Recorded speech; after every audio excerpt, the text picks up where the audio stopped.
friends, we're almost at that most wonderful time of the year. Christmas is coming up really fast, and so today I've got a little tutorial for you that is on a Krokbragd threading, and we're going to do some Christmas slash kind of Fair Isle inspired designs here. Hopefully you'll be able to see the little row of reindeer that I have here, and yes, I have made all my little reindeer Rudolph, but of course you can do a brown or a black nose. Let's talk about some housekeeping stuff before we actually launch into the tutorial, because that is also important. What you'll note from the warp that I have on, and I have this on my little Sampleit rigid Heddle loom, I'm actually set up here with 2 Heddles, but this is not the only way that you can weave Krokbragd on a rigid Heddle. Absolutely not. If you have seen my other Krokbragd videos here on YouTube, most of them are woven with a single Heddle. So that would just be 1 Heddle at the front, and then a Heddle rod in place of this Heddle, and then a pickup stick. So what I'm going to do is, because I'm already set up on this warp for 2 Heddles, I'm going to weave with 2 Heddles for this tutorial. But I'm going to explain a little bit as I go along how you can do the same with a single Heddle setup.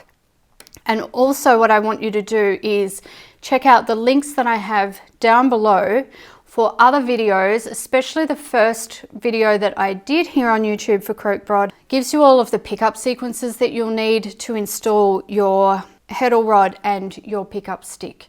And you'll need to know that, obviously.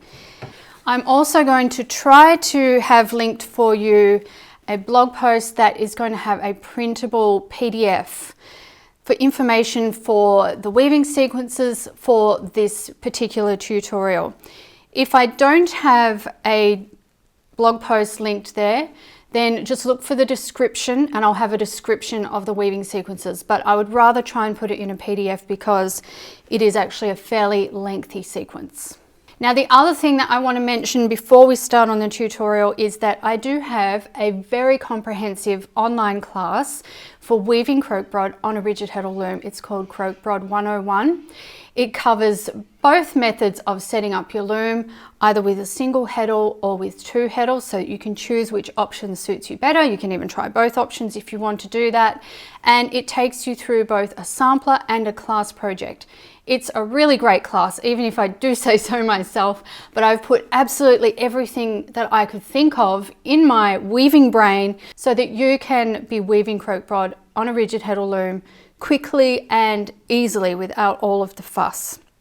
It also gives you all of my yarn recipes and everything, which are so useful when you're just starting out and you don't know what to use. So I'm going to leave a link for that class down below, and because you're watching this video today, that link will also include a 15% discount just for you. Okay, so let's have a look at what we need for today's tutorial. Obviously you need your rigid Heddle loom, and you need it set up with either 2 Heddles or your single Heddle and Heddle rod and pickup stick. Now, you'll need an extra kind of beater. Everybody asks me about this little beater. This is a kind of tapestry beater, and I can't tell you where to get it because it came with a little kid's loom, just a frame loom that I bought years and years ago that is probably no longer even available. But you don't have to have a tapestry beater, but you do need to have something that's going to beat this weft into place, because you'll notice once we start that using just the Heddle for the beater, as we normally do, this is not a balanced weave. This is a weft face weave, which means that we pack the weft down so that we only see weft and no warp. But to do that, we need a bit of extra strength, a bit of oomph in there. So this is what I use. It's a little tapestry beater thing. You can use a regular tapestry beater. You can use a household fork. You can use a wide tooth comb. You don't have to buy special things to be able to do this. I'm using 4 different colors for this tutorial today. These are all wool and they're in a fingering weight. And the colors that I have are this navy for the background. I have white for the white sort of snowflakey details. I have red for Rudolph's nose, so if you don't want to do Rudolph, you can choose a different color for the nose. And I've got this, I don't know what to call this, it's like a dark beige for the reindeer. Now you could absolutely do brown for the reindeer, that's fine and would look really nice. Just make sure that if you're using a darker background yarn like I am, that your reindeer are going to contrast well enough. So that's one reason that I chose a slightly lighter yarn, is a dark brown wouldn't contrast so well with a dark blue. If you had, say, a white background, then brown would look really lovely for your reindeer for that. Speaking of reindeer, I have another tutorial here on YouTube on how to weave reindeer using a different technique. It's not Krokbragd. I'll link to that down below as well, just while I think of it. Okay, I think we're actually ready to get started, and I've waffled on for long enough, so let's launch right in. You can start, if you like, with a 4 repeat sequence of the navy as part of the border, because I'm weaving this as a kind of border. Here's one chunk of border. Now we're going to work on the next chunk of border. And so that will be in your written instructions as well, but I've already sort of woven that as part of the last sequence. So I'm not going to reweave a chunk of dark blue there. I hope that makes sense. I'm just going to launch straight into the sequence. Now you'll notice too, with some of my yarns, I have them on a cute little shuttle, and other yarns I just have them wound into a ball. When you're using a lot of colors, it's not always practical, and on a smaller warp as well, to have a heap of shuttles. These are little toy loom shuttles, so they're just perfect for what I need them for, but I've only got a couple of those. So the rest of them, I'm going to use a ball and I'll be passing that through, and these are really quick and easy to make. So let's start. The first sequence is white, navy and navy. If you've seen my other Krokbragd videos, you'll know that it takes 3 picks of weft to make a single row for Krokbragd. So let's see what that looks like. I'll talk about the heddles as I'm going. We'll have a look first at what the heddles are doing, because that's very relevant, and as I said, you may not be using 2 heddles. So for my first row, I'm going to put my heddles 1 and 2 up. How this translates to if you're using the single heddle setup is you put heddle 1 up and you bring your pickup stick forward. So for my first row, I'm going to be using white. And you'll notice that in the instructions that all the colors are abbreviated, so white will be W, and that's just because the sequences can end up so long, it's really tedious to write them all out. But I'll have a key there so that you'll be able to understand which ones are abbreviated to which letters. Okay, so the next part of the sequence for 2 heddles is that heddle 1 goes down and heddle 2 is in neutral. How this translates to the single heddle is the heddle goes in the up position and you lift up the heddle rod.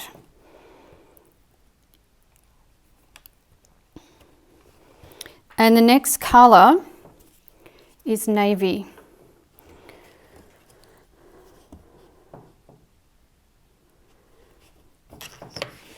All right, the third pick and the final pick to make 1 row, 1 line or sequence of colour is my heddle 2 goes down. If you're using the single heddle method, that is going to just be heddle down. And I'm going to go through with the navy again. Okay, so that was white, navy, navy. I'm going to go into the start of the sequence again. So for me, that's both heddles up. And once I've completed 3 weft rows, that's when I like to bring in my extra beater and smush it all down. You don't need to do the extra beater for every single row. Every 3 rows is just fine. So white again. So remember the first step, 2 heddles up or heddle up with the pickup stick forward. And then heddle 1 goes down. I'm bringing in my navy. So for the other setup, that would be heddle up with lifting the heddle rod.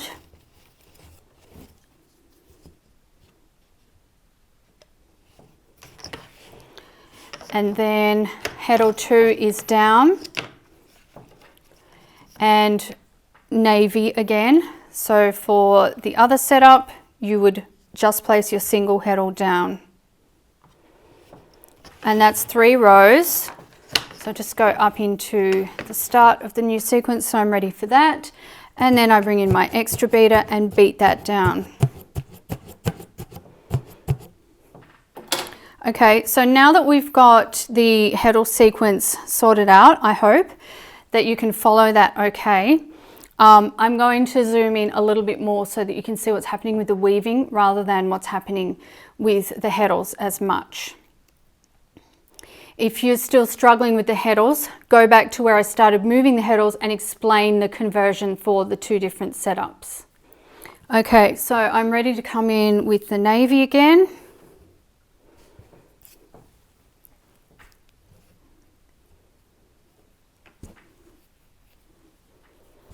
Just try not to twist my yarns all up together. Okay, so navy.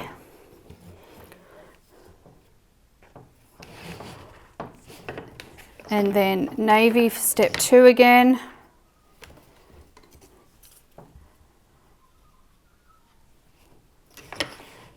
And then white for step 3.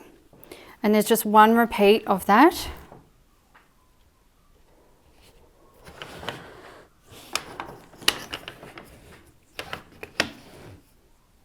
And then I bring in my extra beater.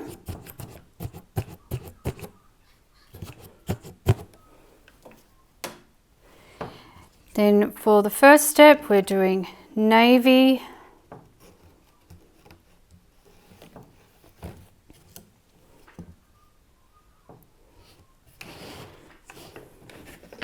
then white,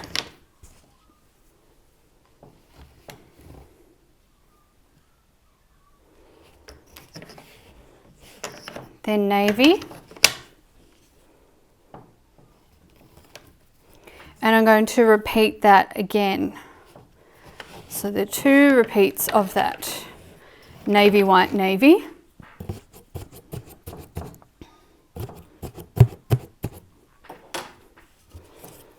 Okay, navy,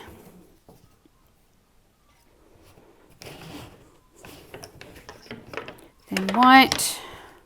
Notice when I take my weft through that I'm leaving plenty of room and I'm bubbling the weft a little bit, and that's because it's a weft faced weave and we don't want it drawing in way too much. Okay, and then navy.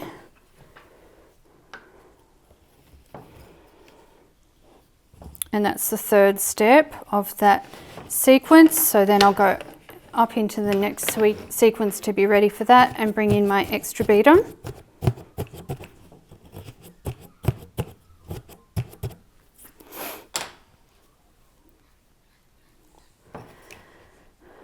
Then I have white, navy and navy.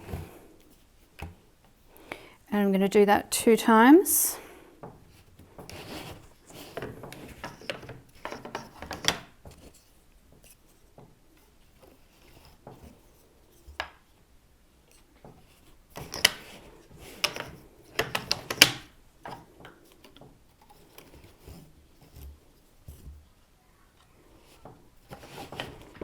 Okay, so that's 1 time.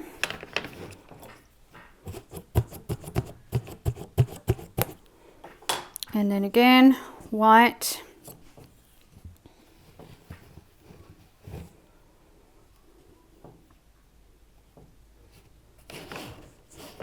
navy,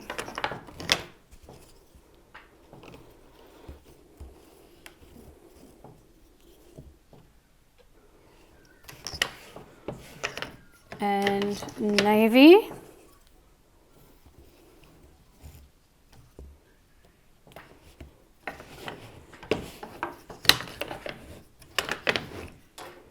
extra beat,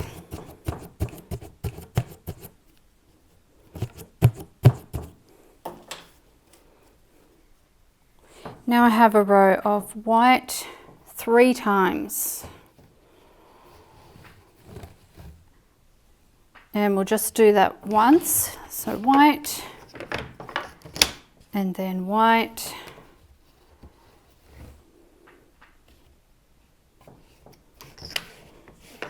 and then white.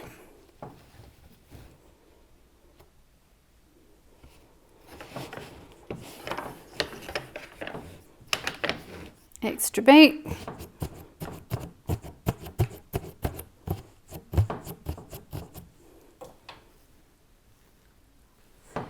And then we're going to have navy,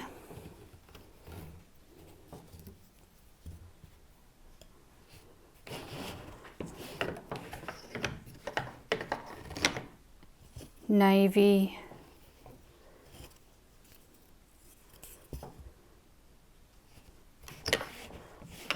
and a white.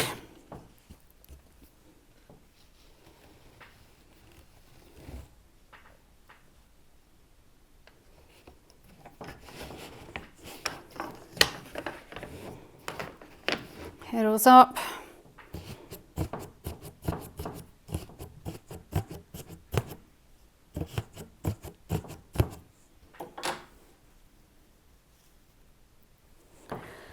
And then white.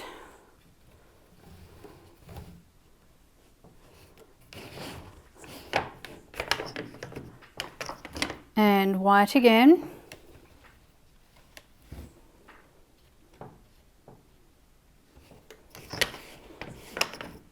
And then navy.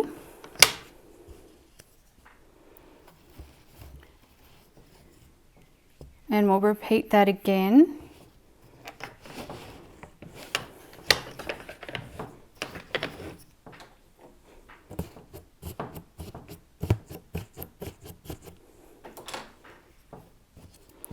So, same thing again, white, white and navy.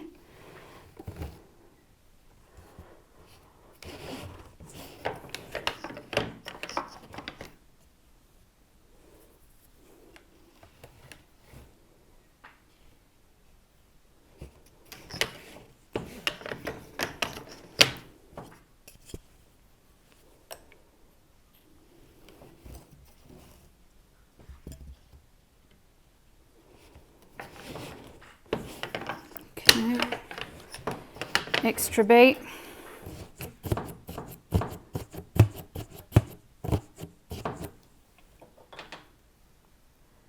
And then we're going to do a repeat of 4 lots of navy. So this white I no longer need. I can just cut that, leave a tail and cut that. You can either leave it hanging off and sew it in later, or you can tuck it in an area where it's not going to be conspicuous. So now I'm doing, with my heddles up, navy, front heddle down, navy,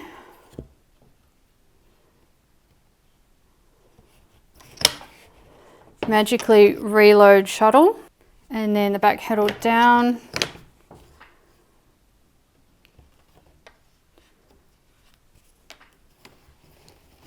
for the next row of navy. Okay, so it's 3 rows of navy, and I'm going to repeat that 3 more times for a total of 4 times. Tuck in any tails that are sticking out.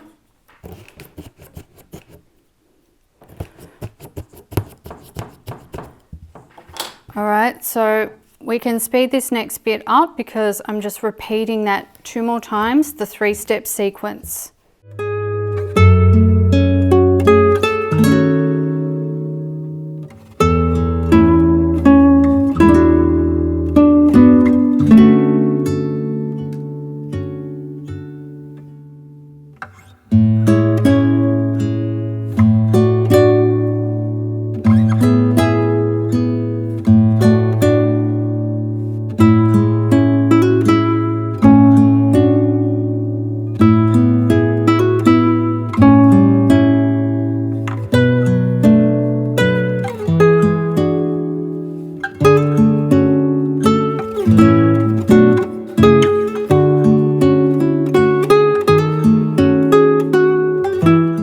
Okay, so now we've done the first part of the border, we're going to go on and do some reindeer in the middle, and then we'll repeat the border for the other end. I do want to say at this point in the video that if you're struggling to understand what I'm doing here, then stop right here and go back to that first video. I'm going to put it underneath. I'm even going to label it, let's say beginner's Krokbragd video so that you can find it very easily. That will explain so much. You see, I've done so many videos on this topic. I have a complete online class on it. I have many blog posts on it. So I've done a great deal of background work that you can access if you need to. And I don't necessarily want to have to repeat all of that within one video. Yes, this is a little bit more advanced, but if you go back to the beginning and start from there, you will be able to weave this, no problems at all. You just need to have the tools, the understanding, and I've laid it all out for you already so that you will be able to do that. Okay, so let's go on to our reindeer. So the start of the sequence for me, again, is the 2 heddles up, or with the other single heddle method, it is heddle up and pick up stick forward. And we're going to do navy. This is going to be the reindeer nose row.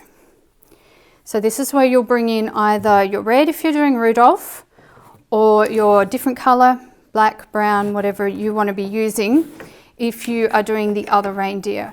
So then my front heddle goes down. For the other method, that would be heddle up with the heddle rod lifted. And now I'm going to bring in my red.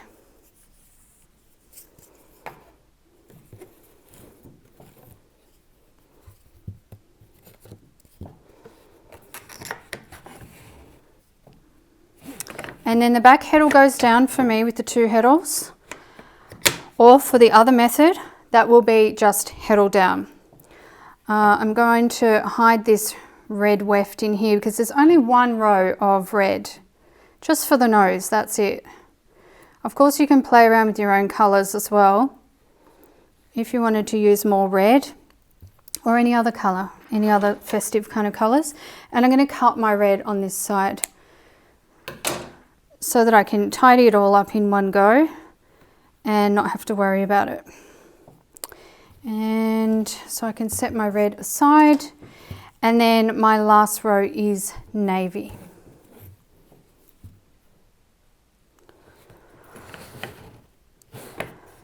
Okay, so I'll set up for the next row, but before I actually weave it, I'm going to bring in my extra beater. Okay, so now you can see all the little noses along.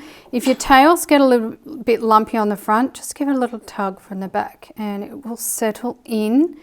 Something I really love about weft face weaves is you can hide all kinds of things in this weft if you just pack it down enough. Okay, so now we're going to start on the actual reindeer themselves. So the first part of the sequence, step 1, is navy. And then we're going to bring in, whether you're using brown or a more beige colour like I am. So I'm bringing in my beige.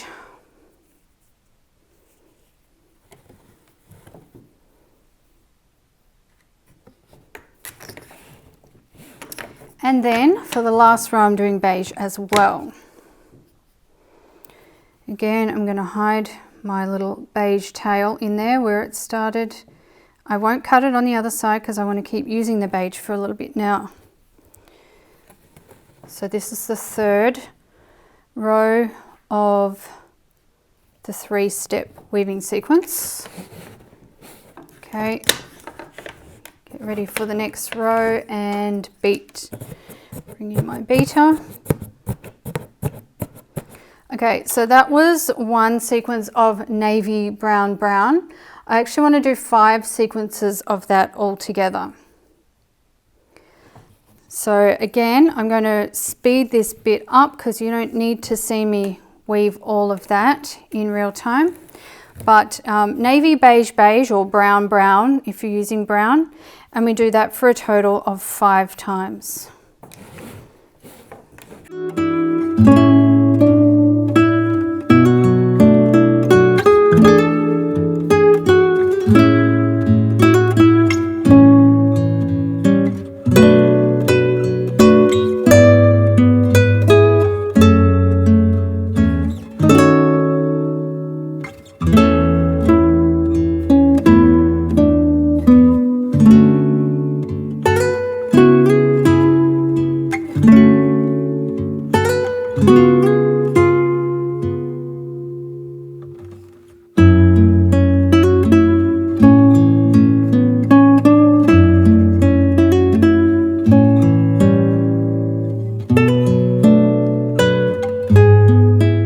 that was the 5 repeats of navy, beige, beige, and now I'm swapping to navy,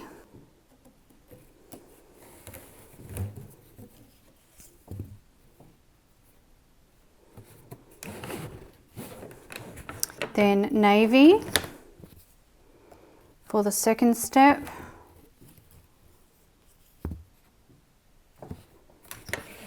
and then beige for the last, and then I'll repeat that one more time.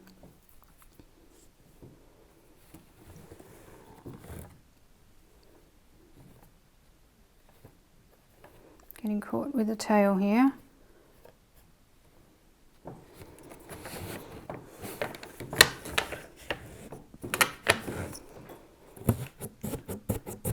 Okay, so that was navy, navy, beige. Then I'm going to repeat one more time. This is forming the little ears or kind of antlers. It's a little bit hard to try and do proper antlers with this design. So you can call them ears or antlers, whichever you like, that's okay. Whatever they most look like to you. So that's my second row of navy, and then my last row is the beige. Beige or brown, whatever the case may be for you.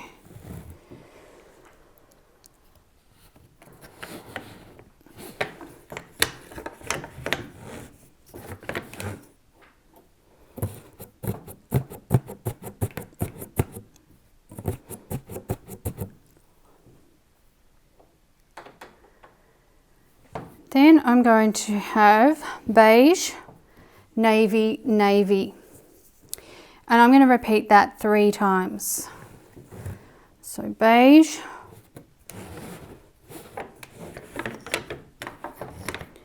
and then the second is navy,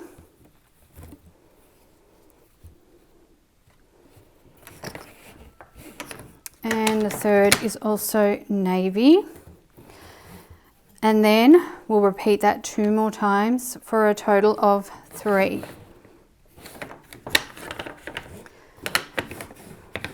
Beat down after the 3 rows are done, the 3 left rows, and then 2 more repeats of beige, navy, navy.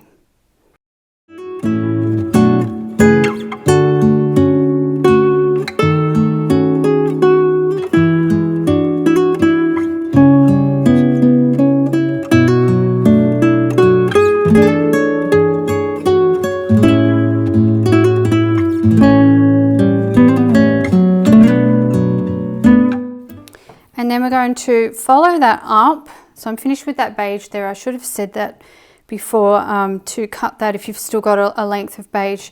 Mine was actually finishing anyway, so I'm just going to let that hang behind, and I can needle weave that in afterwards once I have the piece off the loom. I'm going to do 4 repeats of navy, navy, navy. And so we will cue some lovely festive music for this part.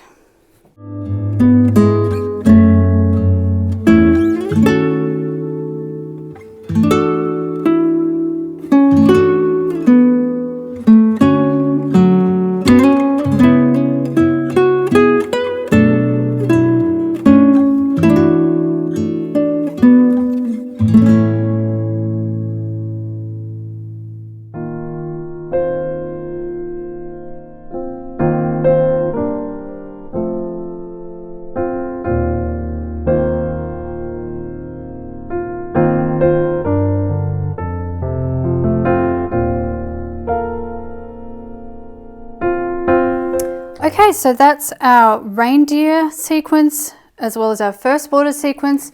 So now all we have to do for the last part to make the border enclosed, to kind of enclose the reindeer, is to repeat this first border sequence that we did. And so all you need to do is go back to the start, although in the PDF that I have for you, or the written instructions, whatever I end up doing, I'll have this all written out in full, so you can just follow the sequence right through.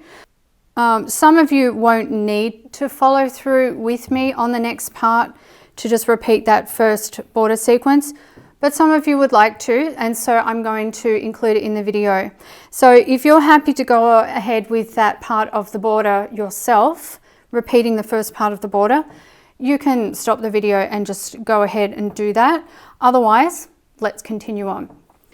Okay, so that's our little repeat 4 times of the navy.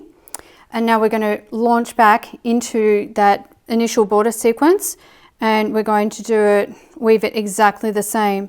You could weave it in reverse order if you wanted to, or you could just do exactly the same, which is what I'm going to do. Okay, so the first row is white, and that's with my 2 heddles up. So for the other method of setting up, that would be heddle up with pick up stick forward. And then we bring in the navy for the next 2 rows. So that's front heddle down, which would be for the other method, heddle up with the heddle rod. And then my second heddle goes down for the other method, that would be heddle down. And we finish off with the navy. And then I'm going to repeat that sequence again. Do my extra beat first. Okay, so back again with the white.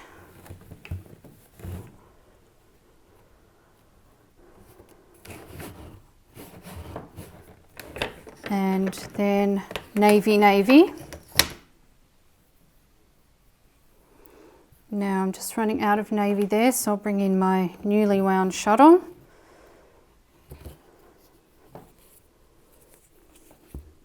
Okay, navy and navy. Let's disguise my tail in there. Okay, so that's the first part of the new border sequence. The second border, bring in the extra beater. Then we have navy,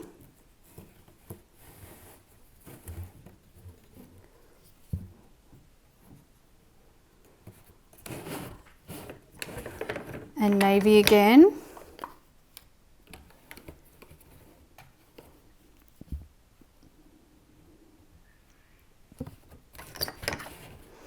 And white. And we're just going to do that 1 time.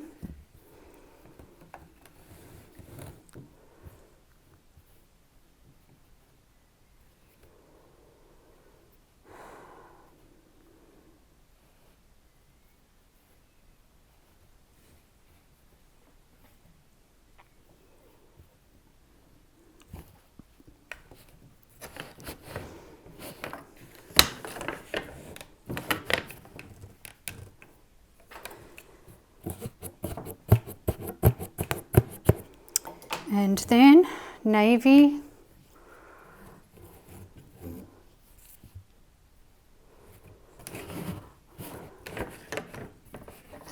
white,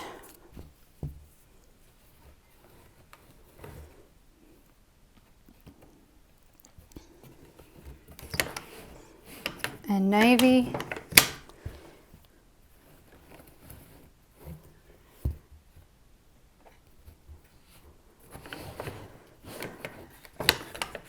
and we will repeat that after we do our extra beat.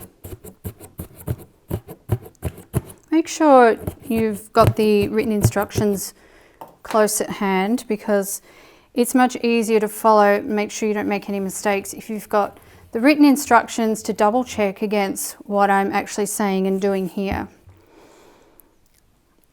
Navy, white,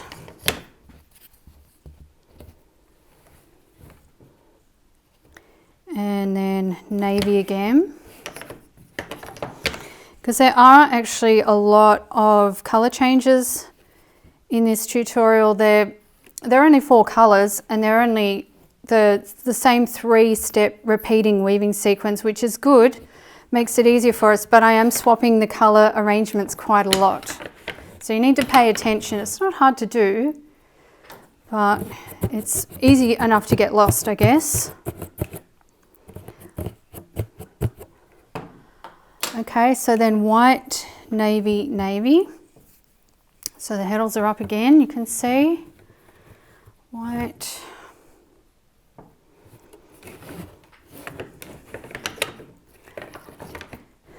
navy,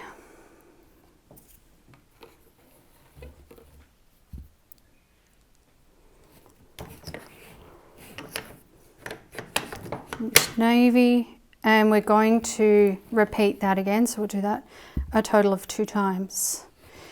I think these would look so super on a Christmas table as, well, a variety of things. It'd look really, really cute as little mug rugs on a Christmas table. It'd look really cute as, I don't know, a little mat to sit on your table, either as a display mat or as, you know, to put a bowl on or to put some decorations on or whatever you do with your Christmas table. So doing white, navy, navy again. Or I can imagine it as a runner. I can even imagine it as a pillow or cushion if you've got that much time. There's not that much time before Christmas. And this is a slower sort of a weave, which is why I'm mentioning the smaller projects like mug rugs. Mug rugs also make excellent gifts, and they're so unique. Like, no one really expects to get a handmade mug rug for Christmas, but something that so many people can use, because most of us drink drinks. I hope we do anyway. We need to drink for our survival. So, and a lot of us like hot drinks, and especially if you're in a cold place at the moment, putting a mug of cocoa or something similar on a beautiful little mug rug like this would just be special, I think. Okay, so now we're going to do 3 picks of white. So heddles are up, front heddle down,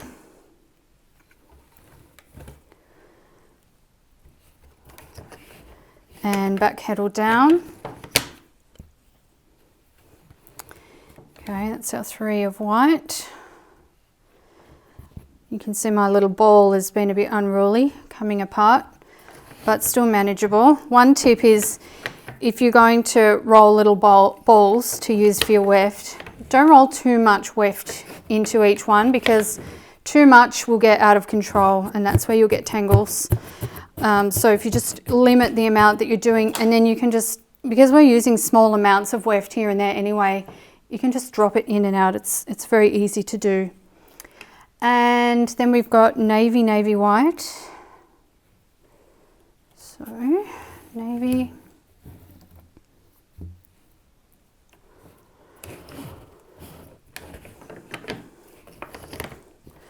So now that I'm on the mug rug idea, I'm totally picturing this in my head, that you're all going to go out and weave mug rugs for your family members and friends for Christmas. But if you do, you might want to think of different ways of using the design for the mug rugs. So the most simple way would be to just measure out your widths of warp and, you know, figure out the length of warp that you'll need for the amount of mug rugs that you want. Don't forget to put in like fringe allowances and gap allowances between the mug rugs. I've got a free calculations sheet. I'll try and remember to link that down below if you need a little help to figure out your calculations. So the most basic way would be just to do that. Make your warp for the size mug rugs that you like. Remember to allow for draw in as well. And then to just start weaving the sequence through, and, you know, for as many times as it fits on your mug rug for the length. Another way you could do it is you could make this border sequence like a feature in the middle of the mug rug, and you could weave either side just blocks of solid color. Like for me, I would weave the navy. So I'd weave a longer block of navy, then I'd weave the border in the middle, then I'd weave another block of color. Again, you'd have to kind of figure that out ahead of time to get your placement right and everything with the border. I think the easiest way would be to just start weaving the sequence and see how much you can get in. When I've finished this sequence, actually, now that I think of it, let me measure it for you to let you know approximately how much length you're going to get out of a full sequence. That might be helpful for you if you want to calculate something like some mug rugs, to know what to expect there. Okay, stop chatting and get back to the work, otherwise I'll lose my place. White, white, navy is next. Let's do that. So we had a navy, navy, white. Now we're doing white, white, navy, which sounds a lot like Ice Ice Baby. Child of the 80s and 90s here. Okay, white and then white.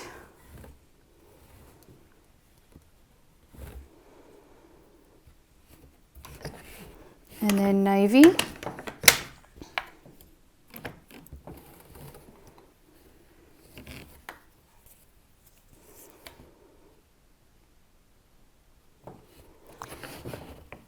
And then we'll repeat that in a moment.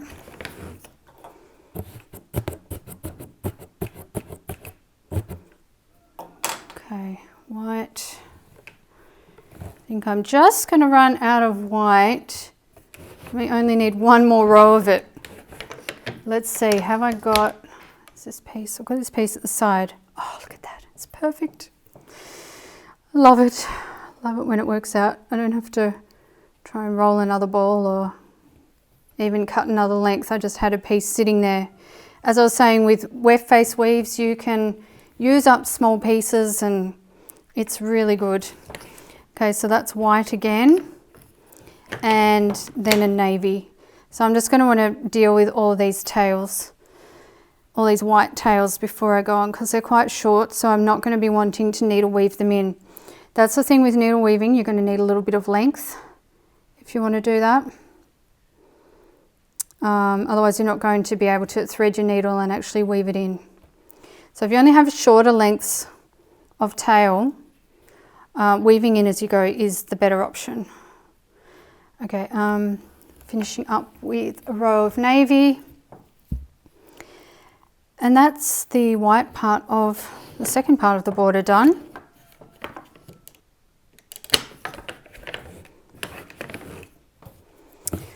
And we're going to smush that in.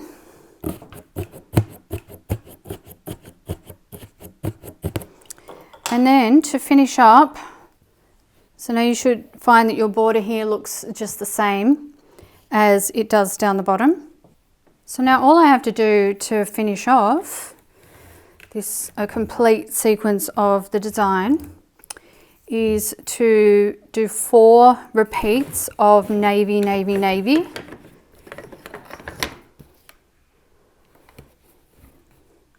And that's going to complete it, and then I'll give that a little measure just to let you know.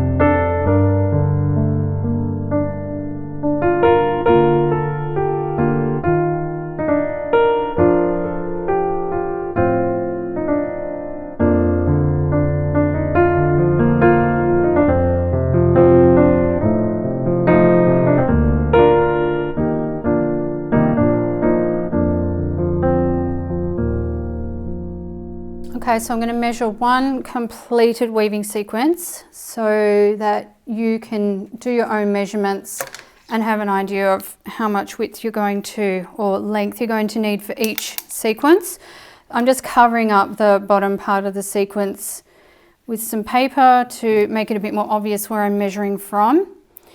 And okay, from there to the end of the sequence, it's about a 2.25 inches. Now that's going to vary, but it's just to give you an idea. The reason it's going to vary is you might be using a different yarn to me. You might pack a little tighter than me. You might pack a little looser than me. There's, you know, quite a few variables involved there. But that gives you an overall idea so that you can do a bit of planning of your own.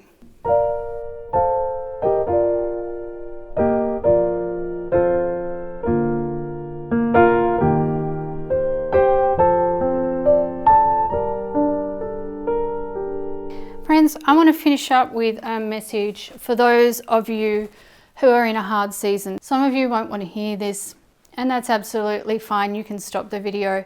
But I know that there are many of you who, for whatever reason, you're in a hard season. You may feel like you've been in a hard season for a long time. I'm in a hard season. It's been a difficult year for me health-wise, and that is ongoing. And the reason that you don't see me, except for my hands in this video, because my hands thankfully are normal, is that I don't look like myself at the moment. I'm having some strange inflammatory issues that are really impacting my life. And in case you're wondering, just picture Stay Puft, but not as a white marshmallow, as an angry red marshmallow, and you'll get an idea of how I'm currently looking. It's good to be able to make jokes about it, but to be honest, I'm not feeling that jovial about it.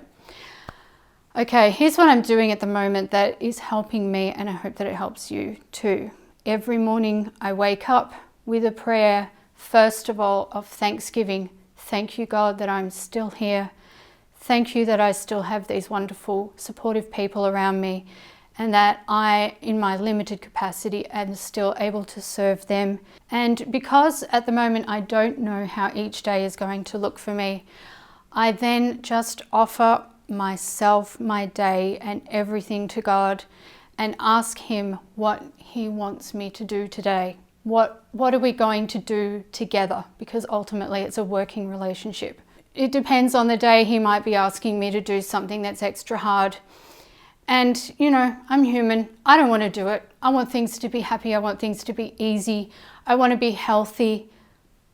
I want to have a good life. But that's not always what God is asking of me. Sometimes He's asking more. And why should He not ask more when He's done so much for me? And so I unite my own intentions with His at the start of the day, give myself over entirely to Him, because I know that ultimately He is in control of everything. I know that He loves me. I know that He wants the best for me. And so I know that even if it's a hard day, He is only doing what I need at the time and what is actually best for me. And I know that He will do the same for you. Friends, I hope you have a really wonderful Christmas. I hope you spoil yourself with some weaving time, maybe some new weaving tools or equipment, maybe some yarn, or maybe you can just invest the time to learn some new things or to make some things that you really want to make. I hope you enjoyed this tutorial today, and until next time, happy weaving.